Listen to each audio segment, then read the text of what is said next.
नमस्कार दोस्तों। ये कहानी है एक घमंडी राजकुमारी की जिसका नाम सुधा था। राजकुमारी सुधा बहुत ही घमंडी स्वभाव की थी, जबकि उसके पिता बहुत ही दयालु स्वभाव के व्यक्ति थे।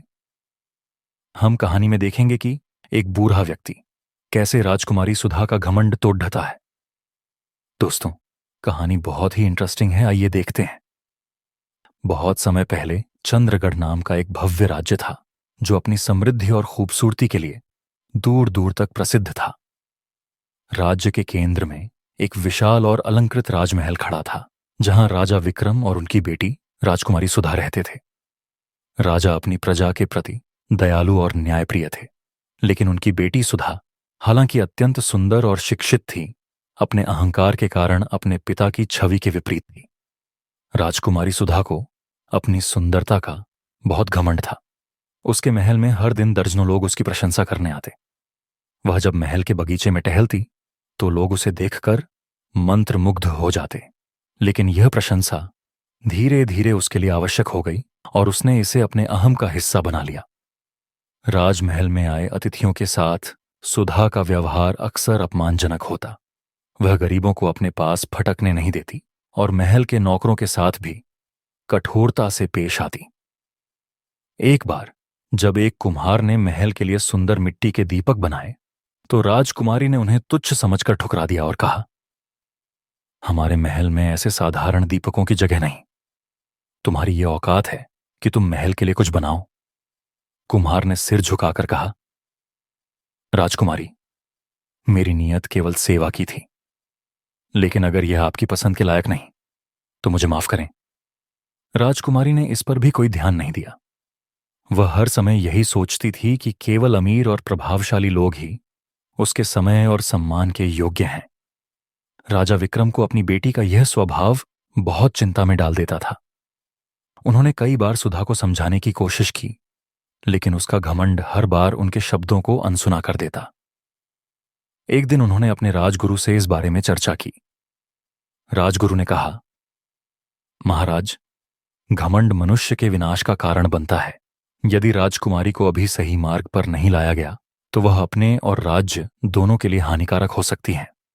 हमें उन्हें एक ऐसा अनुभव देना होगा जो उनके दिल को बदल दे। राजा ने सहमति जताई और राजगुरु ने एक योजना बनाई। कुछ दिनों बाद महल के द्वार पर एक बूढ़ा व्यक्ति आया। वह साधारण कपड़ों में था और उसके चेहरे पर झुर्रियां थीं। वह एक लकड़ी की छड़ी के सहारे खड़ा था। वह राजमहल के द्वारपाल से बोला, मैं महाराज से मिलना चाहता हूं। द्वारपाल ने उसे भीतर जाने दिया।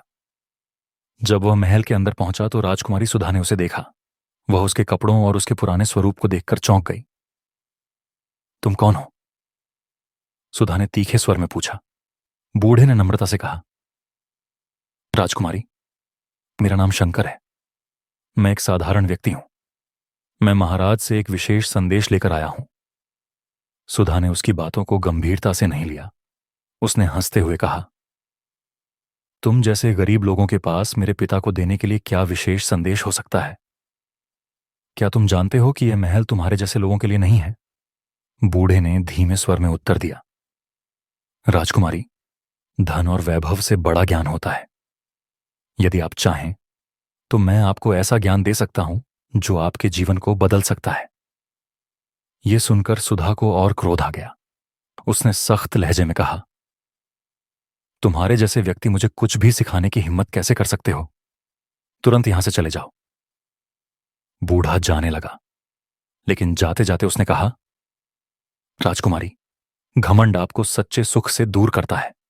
अगर कभी आपको सच्चाई की तलाश हो तो नदी किनारे मेरा झोपड़ा खोज लेना। राजकुमारी ने उसकी बातों को हंसी में उड़ा दिया, लेकिन उसकी कही हुई बातें कहीं ना कहीं उसके दिल में गूंजने लगीं। कुछ दिनों तक सुधा उस बूढ़े की बातों के बारे में सोचती रही।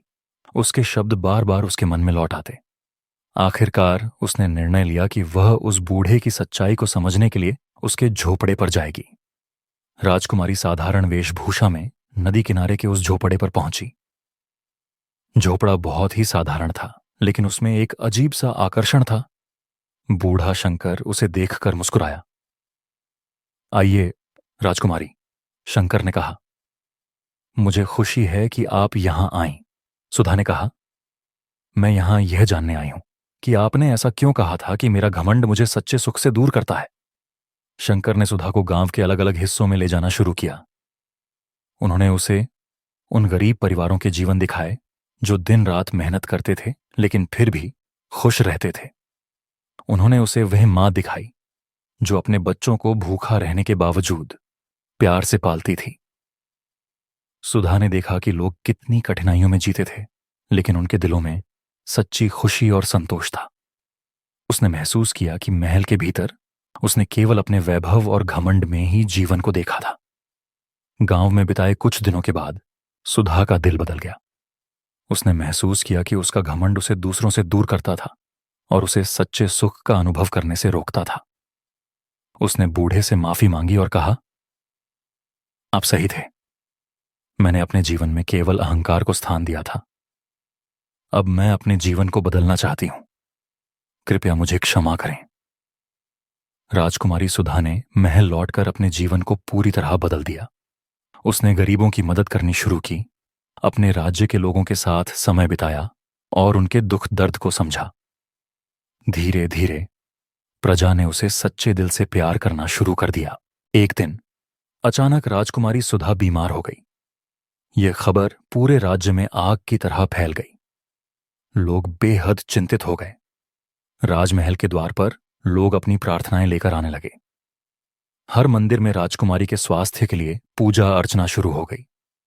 राजमहल के चिकित्सक राजकुमारी सुधा का पूरा ध्यान रख रहे थे।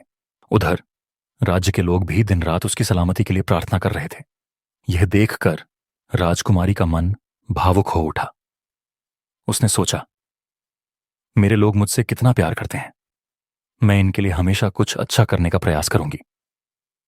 कुछ दिनों बाद राजकुमारी की तबीयत धीरे धीरे बेहतर होने लगी।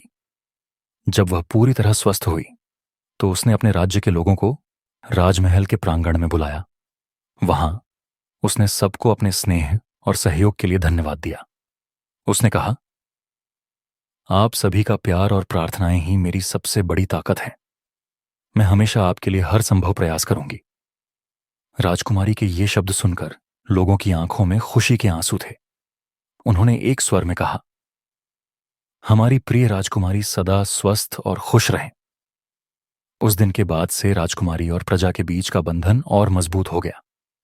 सच्चा नेतृत्व और प्यार प्रजा और राजा के बीच एक ऐसा रिश्ता बनाता है जो किसी भी मुश्किल समय में सहारा बनता है। इस प्रकार बूढ़े शंकर ने राजकुमारी सुधा को एक ऐसा सबक सिखाया जिसने न केवल उसका जीवन बदल दिया बल्कि पूरे राज्य को भी खुशहाल बना दिया। दोस्तों, वीडियो कैसी लगी कमेंट में बताएं। वीडियो को लाइक, शेयर और चैनल को सब्सक्राइब करना ना भूलें। धन्यवाद।